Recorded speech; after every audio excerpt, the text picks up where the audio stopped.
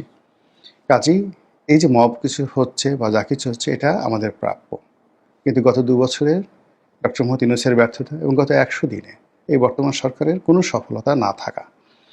এই কারণে আওয়ামী লীগের সাহস বেড়ে গেছে, আওয়ামী লীগের শক্তি বেড়ে গেছে, তাদের নীতি নৈতিকতার যে জায়গাটি সেটি তারা রিগেইন করেছে এবং তারা মনে হচ্ছে যে না, আমরা সঠিক ছিলাম, এই জাতি মানে একমাত্র শেখ হাসিনা ছাড়া কেউ সফল হতে পারবে না। ফলে কি হচ্ছে, এখন তারা জামাতের সঙ্গে মারামারি করবে কল্পনাও করতে পারে না, এনসিপির সঙ্গে মারামারি করবে কল্পনাই করতে পারে না। এনসিপি বা জামাত তারা আসলে এই পরিস্থিতিতে আওয়ামী লীগের সঙ্গে মারামারি করবে এটা তারাও কল্পনা করে না।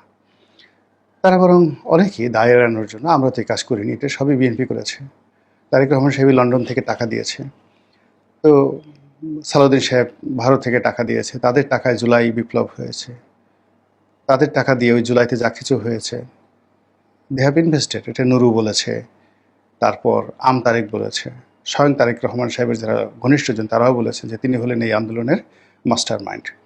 ফলে সত্যিকার অর্থে যারা মাস্টার মাইন্ড তারা এখন আর নিজেদেরকে মাস্টার মাইন্ড বলছেন না, তারা ঠেলে ঠেলে বিএনপিকে বলছেন যে এরা হলো মাস্টার মাইন্ড। কারণটা হলো সামনে যে রাজনীতির সমীকরণ আসছে সেই সমীকরণে যেন বিএনপি এবং আওয়ামী লীগ সরাসরি মাঠে আসে। আর সরাসরি মাঠে আসলে আপনি বুঝতে পারেন যে বিএনপি মূলত গত এই ৩-৪ মাস ধরে শক্তি অর্জন করার চেষ্টা করছে। অন্যদিকে আওয়ামী লীগ গত ১৭ বছর ধরে যে শক্তি সঞ্চয় করেছে, যে শক্তি অর্জন করেছে, যেটি গত ২ বছরের মানে জুলুম অত্যাচারী পরিবেশ পরিস্থিতি বা বিরূপ পরিস্থিতির কারণে এটি এখনও নিঃশেষ হয়ে যায়নি।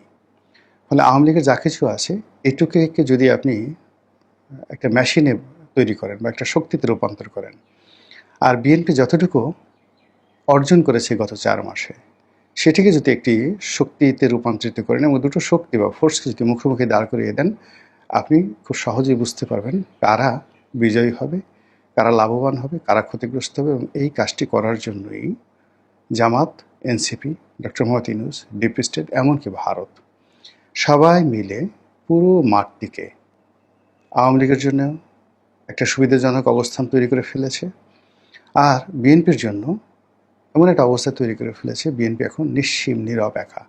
আপনি চিন্তা করুন যে সংগঠন এখন বিএনপির সাথে যারা যারা আছে, জুনায়েদ সাকি আছে, নুরুল হক নুরু আছে, তারপর আন্দালিব রহমান পার্থ আছে, সাদাত হোসেন সেলিম আছে, এখন তারা সংসদ সদস্য হয়েছেন, তারা তারেক রহমান সাহেবের খুবই আপনজন, প্রিয়